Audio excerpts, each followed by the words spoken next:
Simplifying analytics, your one-stop podcast for data science, big data, descriptive, predictive, and cognitive analytics. Welcome.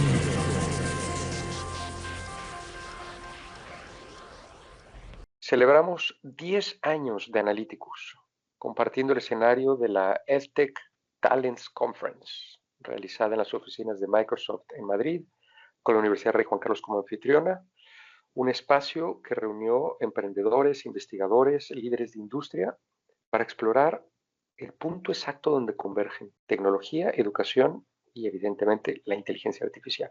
Queremos compartir con ustedes esta charla, 10 lecciones que hemos aprendido como EdTech a lo largo de esta década. Una charla muy cándida, muy transparente, cosas que no están en los manuales, que nacen de intentar, de fallar, de entender y de volver a intentar. Yo soy Miguel Molina Cosculluela, fundador de Analyticus, y esto es Simplifying Analytics. Bienvenidos.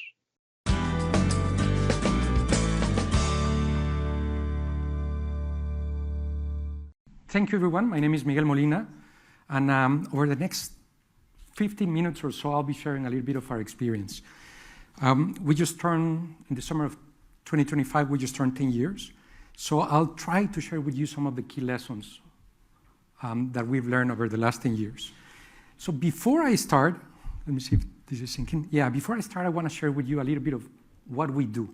And I think that's going to help you relate to the lessons that I'm going to be sharing.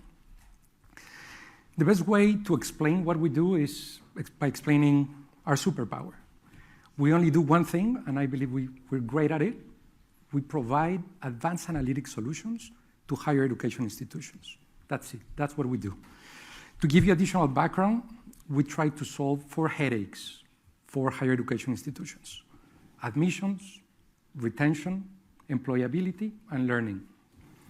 We decided about 8 years ago to rely our technology on Microsoft. So we're a full stack on Microsoft. Our business model is B2B.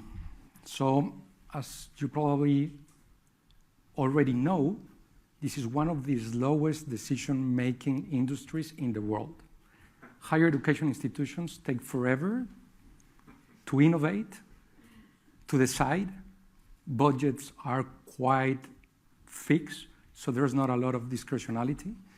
And this defines already how EdTechs that go after a B2B market in higher education behave. Very rarely you're going to see a hockey stick in our business model. No, it's really hard to grow really fast with this type of environment. And again, not every higher education institution is our customer. They need to have, in our case, they need to have a certain data maturity. Think about data management, think about data governance and data analytics. Plus, they need to have a certain volume of students. Plus, they need to have the budget. So this defines a little bit where we come from, and this gives you also some ideas of the lessons that I'm going to share with you. So since we turned 10, I thought that it was quite fitting to share 10 lessons. But before I start sharing those 10 lessons, there's a disclaimer. These lessons are based on my personal experience, our company's personal experience. Not everything is going to work for you guys. Different business models might require a different approach. Some might be controversial, so use the last line. Take what resonates, adapt what works, and whatever doesn't work, just ignore it. Okay, ready? So first lesson, fundraising. Try to run away from fundraising at the very beginning of your journey. It's going to take tons of energy. You're going to lose the focus from, given that you're a small team, you're going to lose the focus from what actually gets you momentum. You're the leader, you're the one that is selling, you're the one that is building. And fundraising takes tons of energy. So if I were to give you one advice, it would be focus on getting traction. That's it. The key word that investors want to listen to is, this is my traction. I already have X amount of customers, I already have this momentum. I know this is a little bit of a paradox, because once you have traction, you're not going to rely on capital as you were needing at the very beginning. But regardless, try to push as much as you can fundraising, any fundraising effort. Again, this is based on my experience. Second lesson, do you remember this idea that we all saw about Hewlett-Packard building in a garage, or Microsoft, no? Bill Gates putting everything together in a garage? Forget about it. Don't build for your customer, build with your customer. So the idea here is try to co-create with the guy that has the pain and figure out different approaches to this. In our case, we've explored, for instance, co-investing with the customer and be transparent with the customer. Co-invest with the customer and say, hey, I'm going to use you as a guinea pig. Let's try to put this product together. You'll keep the IP, and then I'll try to sell it outside.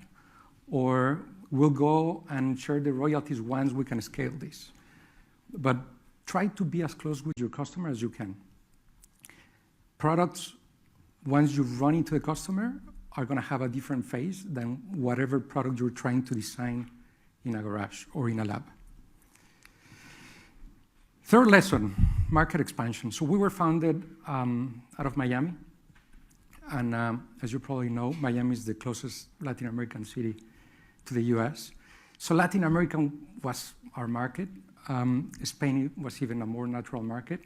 But for about 5 years or so, we tried to penetrate the US market. We invested tons of money. We hired a high caliber executive because he was an American guy that knew the market, was experienced, he made all the sense of the world. We had very little to show for that investment. So push that 5 years into the future. We decided, forget about the US. We're not cracking this code. And we decided to figure out a different approach. We're going indirectly into the US. So instead of knocking on doors, trying to go directly with universities or higher education institutions, now we sign an exclusivity for the North American market to a company called CampusWorks. And basically, they already have feet on the ground. They already have tons of universities that are part of their installed database, and they are the ones selling under their brand our solutions. So figure out how the market works and what you need to penetrate that market. It took us a lot of money and a lot of time. Partnerships. If I go to my computer now, there are more collaboration agreements that I would like to have. Lots of good intentions. For us, the reselling mode doesn't work. We've tried it over and over. There's a company that wants to resell your services. And they try it, and we try it, but we have very little to show for. You have to figure out a partner that actually complements you. I'm going to make a little bit of fun out of this slide. You need to figure out who's the ketchup for your fries. And it took us a lot of time, and I think CampusWorks, for instance, there's a perfect fit there. We're working with a CRM company. They provide CRM services for higher education, and we provide the advanced analytics that sits on top of that CRM. So that complements the services. So this is another lesson for us. Lesson number 5. This is what one of our board of advisors calls scaffolding. Sit or try to stand on the shoulders of giants. So about 8 years ago, we decided to go full on Microsoft.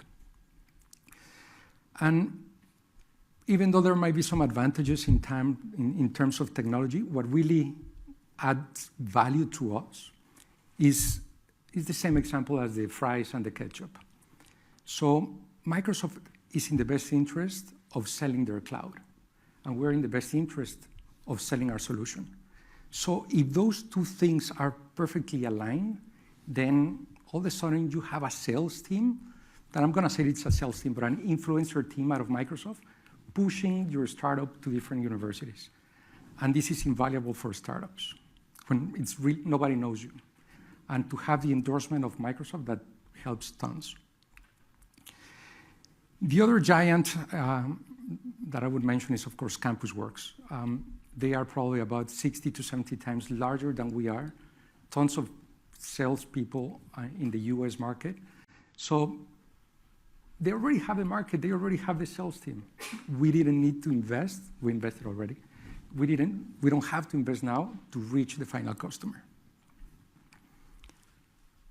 Everybody with me? Okay, we're halfway there. I shared this at the very beginning. This is probably one of the slowest industries to work on, at least in the B2B higher education space. If you're going after this market, you need to prepare not for a sprint, but for a marathon. Everything is going to take longer than you expect. Budgets are going to take longer than you expect. So this patience is going to be key for your survival. Lesson number 7, and it is about the team. So you probably, us that we're in the EdTech space, educational space, in order to have a good team, we have a very strong advantage on our side. And you probably heard when Steve Jobs approached the guy that was going to be the CEO of Apple at some point. This guy used to be the CEO for, I don't remember if Coke or Pepsi. And to convince this guy, Steve Jobs told him, hey, we're not going to sell sugary water. We're going to try to change the world. And something that plays in our favor is that we're not only here to make money, but we're also trying to have an impact. And this is important for the team. So it plays in our favor. Something that is also key and that I learned many years ago, by the way, one of the lessons, I didn't put it here, but try to have a board of advisors. I think this is great from the very beginning. So one of the advice that I got from one of our board of advisors many years ago is, when you're going to hire A players. Because if you hire B players, soon enough, they will be hiring C players. And I hope that makes sense. Okay, lesson number 8. I probably pushed the boundaries a little bit with this image. But I'm trying to make a very strong point here. It's better for you to have a co-founder than not to have one. It's just like, if you're going to have a kid, you better have it with someone. Not that you cannot do it alone, but better to have someone. But think of your co-founder, that this relationship is going to be a little bit like your spouse. There are going to be great times, but there are going to be tough times. There are going to be many times where you're not going to agree on the best way forward.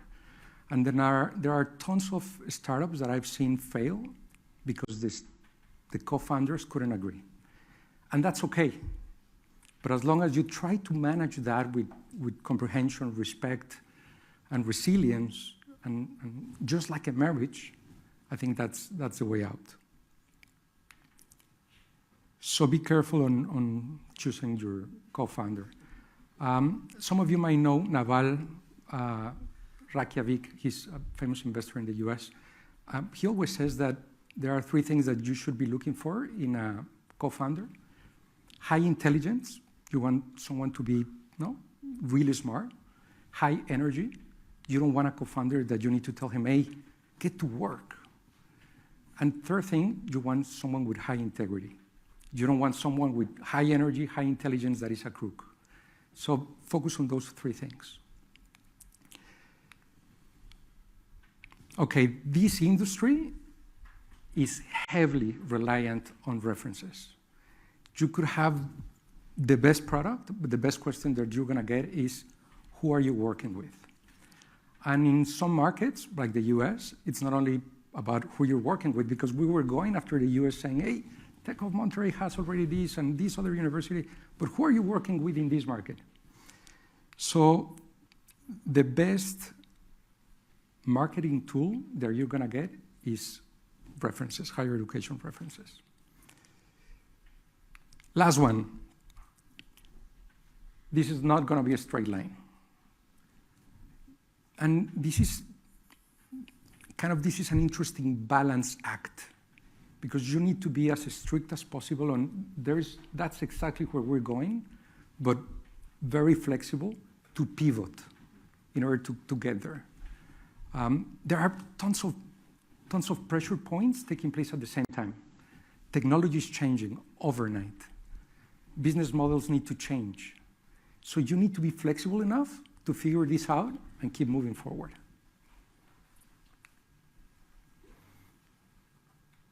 All right. So these are the 10 lessons that I wanted to share with you. Perfect timing, 58 seconds.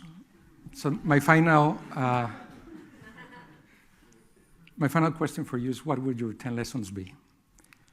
And here's my contact information, LinkedIn, QR code if you want to connect. Muchas gracias por habernos acompañado una vez más. De nuevo, cualquier pregunta que tengan sobre las discusiones, si quisieran que habláramos de algún tema en particular, alguna industria, algún caso de uso, déjenos saber. Nos encuentran en info@analyticus.com, también en las redes sociales, en Facebook, Twitter, LinkedIn, Analyticus, con Y, con K y latina. De nuevo, muchas gracias y hasta la próxima. Simplifying Analytics, your one-stop podcast for data science, big data, descriptive, predictive, and cognitive analytics.